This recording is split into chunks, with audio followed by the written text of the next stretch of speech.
So your heart wants to go this way and your brain wants to go the other way. What do? Who do you listen to? Trying to decide whether to follow your heart or your brain can make you feel super frustrated and stuck because it doesn't feel good to ignore your heart and just follow your brain. You will always feel like something is missing from your life. It doesn't feel good to go against your brain too. If you make a mistake, your brain will be like, I told you so. There is a sweet spot between your heart and your brain. It's your gut. Your gut, your intuition, is the one that takes in all the information from your heart and your brain and give you a clear indication of what to do next. It is a tiebreaker in this deadlock situation.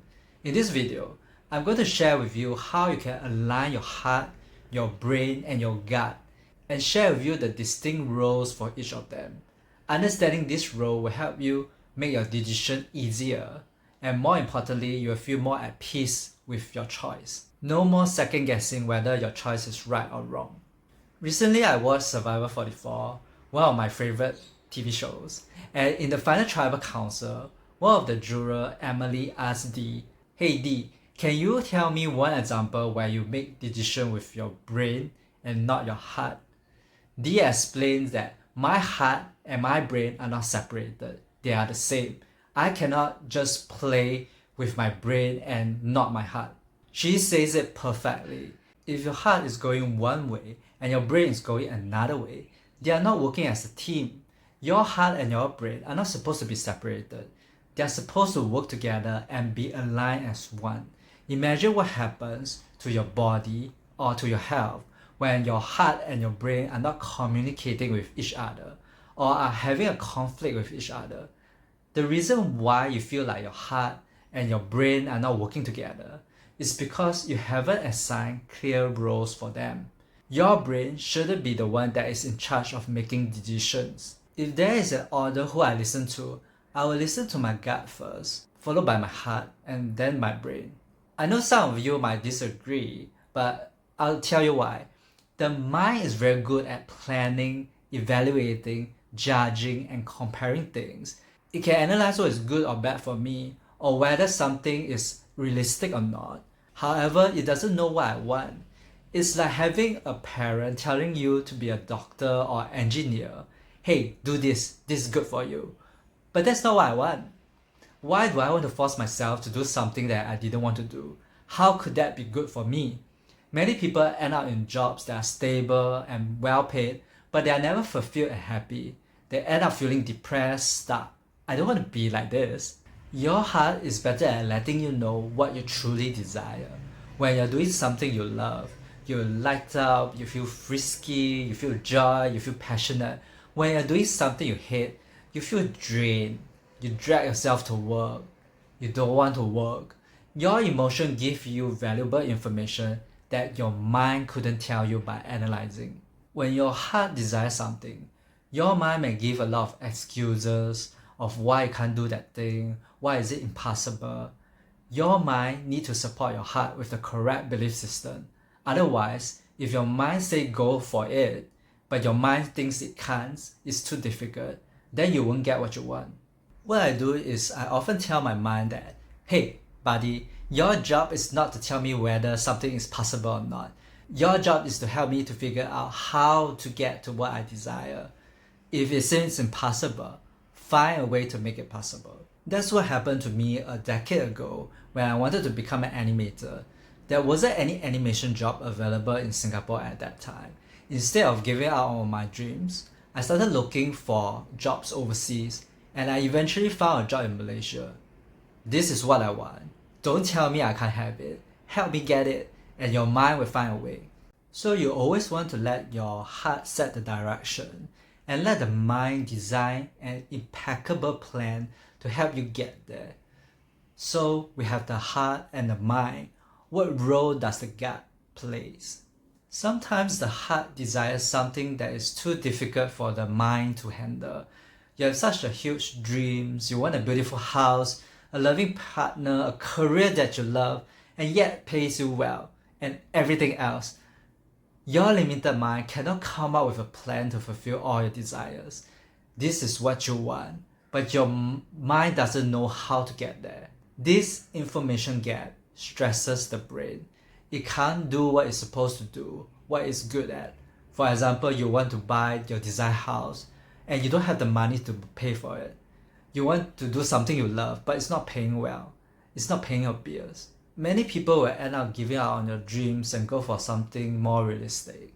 Or they will be so stuck in their current reality and feel depressed that they can't get what they desire.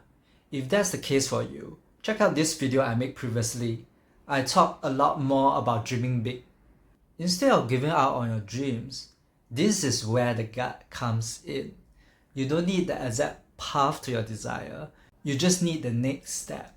And your gut will guide you step by step closer to your dreams. Contrary to the mind, which needs to know the full plan and see the logical path to get started, your gut understands the direction that your heart wants to go, but yet is present enough to know what's the best step to take next. Every moment when faced with a choice, your gut will let you know which is the better one. There will be a tug or a bigger pull towards a certain path.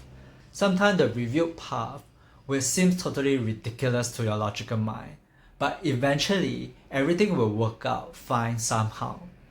Your intuition has considered multiple factors and gathered information, both tangible and intangible, that your limited mind couldn't see or comprehend.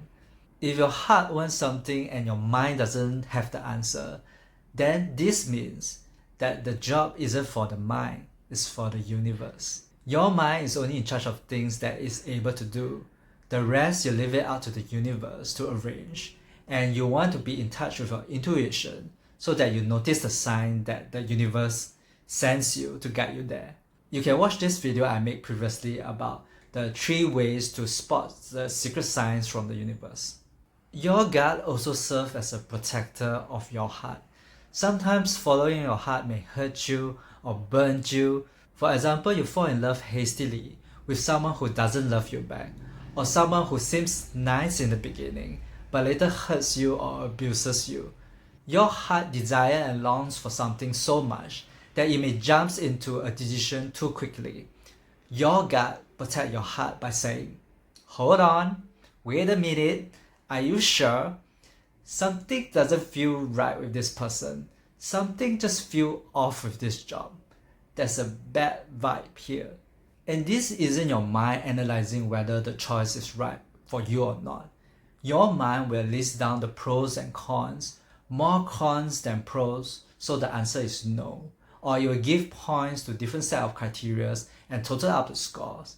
But this is not what the gut does. It's also not your frantic, worrying mind projecting fear into the future. What if this person doesn't do what he says later on? What if my passion doesn't pay the bills or pay for my expenses? Your gut is more like this. You saw someone you love across the street and you run across the road without noticing there's a car coming from the side. Your gut grabs your arm and pulls you back from the incoming danger. Unlike the noisy mind, your gut only has 3 responses. Green light, ding ding ding ding ding, it means go full steam ahead. Red light, dang, don't go there, stay away, danger. Or yellow light, which means slow down, don't make a move first, gather more information first, and watch what happens. Also, many times we are confused about what our heart wants. We think our heart wants the person, the job, the thing, but what our heart really wants is the feeling, not the thing. Our heart wants the feeling of joy, love, fulfillment, peace, and abundance. We chase after the thing instead of chasing after the feeling. So even when we achieve the thing we are yearning for, the reality often doesn't fit with what our heart desires. Like in my case, I followed my heart and went to Malaysia to become an animator. My intuition comes knocking at the door 3 months later and says, "This is not what you wanted, right?" My heart desires creative freedom, and the reality is that the animation job doesn't provide the creative freedom that I wanted. My heart also wants the feeling of abundance, and I was having financial difficulty at the time. It's very easy to confuse the heart with the mind. Your ego may tell you that this is the perfect job for you, it helps people, it saves the world, it's something that you're passionate about. And there's nothing wrong with having a specific goal or desire to aim for and to achieve. But what your heart cares about truly is the feeling. It's the feeling that the thing brings, not the ideal house, partner, or career. Watch this next video to learn how to set goals that are more heart-based than mind-based.